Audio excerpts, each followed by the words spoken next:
महाराज जी, भगवान की प्राप्ति के लिए मनुष्य जन्म है। उस परिपूर्णता के लिए भगवान से कुछ भी मांगना नहीं चाहिए। इसकी तैयारी साधक करता रहता है। तो भी कभी कभी हमारे सामने कोई समस्या आती है, संकट प्रकट होता है। ऐसी परिस्थिति में मन साधना काल में कुछ मांगना नहीं चाहता और परिस्थिति तो मांगने के लिए मजबूर करती है। दोनों तरफ से हमारी परीक्षा होती है। नहीं, कोई परेशानी नहीं है, मांग लेना चाहिए। भगवान ने उदार कहा है, अर्थार्थी, आर्त, जिज्ञासु, ज्ञानी, इन चारों को उदार कहा है। हम एक छूट दे दें थोड़ा भगवान को। हम प्रार्थना तो कर दें कि हमें अमुक वस्तु चाहिए, अमुक परिस्थिति में सुधार चाहिए, पर ये छूट दे दें कि हे मंगल भवन, यदि इसके सुधार में मेरा अहित है तो आप कभी सुधार मत करना। हमारे आचार्य वाणी ग्रंथ में सबसे पहली लाइन है, जोई जोई प्यारो करे सोई मोहि भावे। हम जब भगवान के भक्त हैं तो हमारे सामने कोई भी ऐसी परिस्थिति नहीं आएगी जो भगवान से पास ना हो, और जो भगवान से पास होके आएगी वो भले दुखद है, लेकिन सच्ची मानिए उसमें बहुत कृपा छुपी हुई है, उसमें बड़ा मंगल विधान छुपा हुआ है, उसमें महासुख छुपा हुआ है। हम अज्ञान के कारण नहीं जान पाते। कभी कभी हम दुखद वस्तुओं को सुखद मान लेते हैं, कभी कभी हम दुख को सुख मान लेते हैं, और कभी कभी आनंद प्रदान करने वाले मार्ग को हम दुखद मान लेते हैं। भगवान के विधान को दुखद कभी नहीं मानना चाहिए। दुखद होते हुए भी वो महान सुख देने वाला होता है। जैसे अगर द्रौपदी जी को विपत्ति ना होती तो अन्य आश्रय जो था अंदर से वो कभी नहीं छूटता। विपत्ति आई तो अन्य आश्रय जो पतियों का था वो देखा कि कोई सहयोग देने वाला नहीं। जो भीष्म आदि के प्रति था वो भी छूटा, अपनी भुजाओं का बल का आश्रय छूटा, दांत से पकड़ लिया, फिर उस आश्रय को भी छोड़कर जेव ही शरणागत हुई, हे गोविंद द्वारिका वासिन। तो भगवान का यही वस्त्रावतार हो गया, भगवान वस्त्र रूप में प्रकट हो गए। तो ये अहम दास का विपत्ति के द्वारा ही त्याज्य हुआ, समर्पण हुआ। हमें लगता है भगवान का हर विधान हमारा मंगल करने वाला है, पर हम मानुषिक बुद्धि से जब देखते हैं तो लगता है भला इसमें क्या मंगल है, हम विपत्ति में फंसे, दुख में फंसे, इसमें क्या लेकिन अगर अंतर से बाद में परिणाम में देखोगे वो बड़ा मंगलदायक होगा। इसलिए कभी मांगने की इच्छा हो तो मांग ले, हमारे पिता, हम किससे मांगेंगे, उन्हीं से मांगेंगे, पर छूट दे दे, हठ ना करे, इतनी मांग में छूट रखनी चाहिए। आप समझ पा रहे, इस पे कोई संशय जी? एडवोकेट आर के शर्मा जी, दिल्ली से। राधा वल्लभ श्री हरिवंश महाराज जी, आपके चरणों में कोटि कोटि नमन। गुरुदेव भगवान, दास पिछले 8 महीनों से यूट्यूब के माध्यम से जुड़कर एकांतिक वार्तालाप में आपके श्री वचनों के द्वारा दिए गए प्रश्नों के उत्तर सुनकर उन्हें अपने जीवन में और व्यवहार में लागू करने का प्रयास कर रहा है तथा समय अनुसार राधा नाम जप करने का भी प्रयास कर रहा है। गुरुदेव भगवान, आपने मेरे जीवन व जीवन जीने का नजरिया ही बदल दिया, जिसे मैं इस वक्त शब्दों में बयान नहीं कर सकता। गुरुदेव भगवान, वैसे तो ग्रस्त जीवन के अच्छे से जीने के लिए कोई प्रश्न शेष ही नहीं बचा। गुरुदेव भगवान, श्री जी कृपा से दास पेशे से एक वकील है तथा पिछले करीब 20 वर्षों से क्रिमिनल साइड से ज्यादातर बचाव पक्ष के वकील के तौर पर प्रैक्टिस कर रहा हूं। गुरुदेव भगवान, जब से मैंने आपसे सुना है, मैं पूरी तरह से कोशिश कर रहा हूं कि ना गलत करूं, ना गलत का साथ दूं, परंतु कभी कभी अनजाने में ऐसा होता है कि गलत करने वालों का केस लड़ लिया जाता है और कभी कभी हम सही व्यक्ति का भी केस छोड़ देते हैं, ये मानकर कि वो गलत है, जिनका मुझे बाद में ट्रायल यानी मुकदमा चलने अर्थात न्याय में न्यायाधीश आदि के द्वारा साक्ष्यों की जांच के बाद पता लगता है। गुरुदेव भगवान, मेरा प्रश्न है कि भगवान तो जिसका मुकदमा हमने उसे प्रथम दृष्टता गलत समझकर छोड़ दिया, तो क्या हम अपना कर्तव्य धर्म निर्वाह नहीं करने के दोषी हुए? उसमें सावधानी तो रखनी पड़ेगी, क्योंकि आपके ही वचनों के अनुसार न्यायाधीश न्याय करेगा। इसमें जज का दोष नहीं होता। जैसे एक महानुभाव जज आए थे और इस बात का प्रश्न किया था, तो क्योंकि वो आपके साक्ष्य के अनुसार निर्णय कर रहा है, उसमें सारा का सारा वकील के ऊपर है। दोनों पक्ष के साक्ष्य उपस्थित किए गए और वो अपनी बौद्धिक स्तर से निर्णय कर रहा है साक्ष्य के अनुसार, क्योंकि ना वो वहां उपस्थित था, आप केवल साक्ष्य बटोर रहे और साक्ष्य उपस्थित कर रहे प्रवीणता के द्वारा। तो अधर्मी को दंड मिलना चाहिए और निर्दोष को छोड़ा। यही तो हमारी वकालत का लक्ष्य हो। लेकिन प्रायः पैसों की प्रधानता या भय की प्रधानता, दो के कारण फिर परिवर्तन हो जाता है। मान लो आपको कोई धमकी दे दे, कोई भय दे दे, तो आप परिवर्तित हो सकते हैं, या प्रलोभन दे दे तो परिवर्तित हो सकते हैं। मुझे लगता है धर्म में चलने वाले कोई विचार कर लेना चाहिए कि मृत्यु एक बार होगी, 2 बार नहीं, और वो अपने समय से होगी, और वो जिस निमित्त से है उसी निमित्त से होगी। वो उसी के हाथ मारा जाएगा जिसके हाथ मारा जाना है। सुनो भरत भावी प्रबल, बिलख कहो मुनिनाथ, हानि लाभ जीवन मरण जस अपजस विद्या। पर हमें लगता है कि इतनी वकालत में ज्ञान तो हो ही जाता है कि हम जिसका पक्ष लिए हैं ये कमजोर पार्टी है, अधर्म युक्त।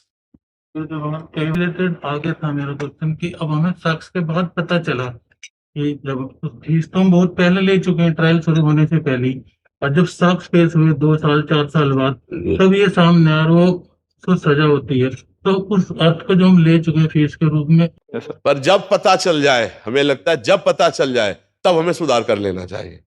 जब पता चल जाए तब सुधार कर, मान लो हमें नहीं पता चल रहा लेकिन हमको पता चला जब लाखों रुपए हम ले चुके हैं, तो हमें उन लाखों रुपए को उसका सहयोग करना चाहिए जिसके खिलाफ में ले चुके हैं, और उससे क्षमा मांगनी चाहिए कि हमें ना पता चलने के कारण हम आपका विरोध कर रहे थे और ये अर्थ आप अपनी सेवा में ले लीजिए, और मैं क्षमा चाहता हूं जो आपको मेरे द्वारा कष्ट प्राप्त हुआ है, और अब अगर आप मुझे अवसर दें तो मैं अब आपको इस बात में सहयोग कर सकता हूं वकालत के रूप में भी। कभी ऐसा हम प्रयोग कर चुके हैं फैमिली पे अपने, उसमें पता तो 5 साल 10 साल बाद ट्रायल के बाद पता तो आप कमाइए और उतना पैसा निकालिए।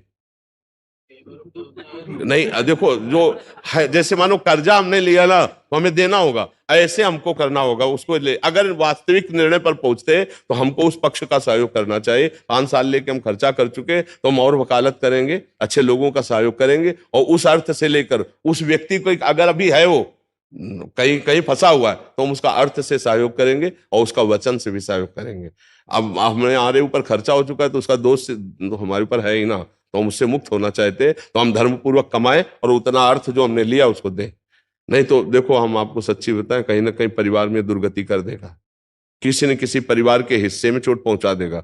पुत्र है, पुत्री है, कहीं ना बहू है, कुछ न कुछ ऐसी बुद्धि भ्रष्ट होगी किसी की कि वो जितना आप उससे कई गुना वो लेके जाएगा और आपको अशांति और ऊपर से दे देगा और संबंधों में कड़वाहट पैदा कर देगा। पक्की बात है, पक्की। मतलब आप हमारी बात को कहीं तक समझ पा रहे होगे। महाराज जी, आप इतनी गंभीरता से ऐसी बातें करते हैं, बट ये आजकल इस माहौल में, मतलब महाराज जी, तो आजकल सुखी कौन है आप देख लीजिए, कौन सुखी। आप मतलब आप जिस पद में एक जज साहब आए थे और रो करके कह रहे थे कि मेरे उद्धार का कोई उपाय है। वास्तविक जब दर्पण के सामने बैठते हैं तो हमारा चेहरा दिखाई देता है ना, तो ये साधु समागम दर्पण है। हम तो उनको धन्यवाद देते हैं कि वो सत्य पर कम से कम कदम तो रख पाए, और वो कह रहे थे क्या मेरा उद्धार हो सकता है, क्योंकि मेरे द्वारा कुछ जानबूझकर ऐसी गलतियां हुई।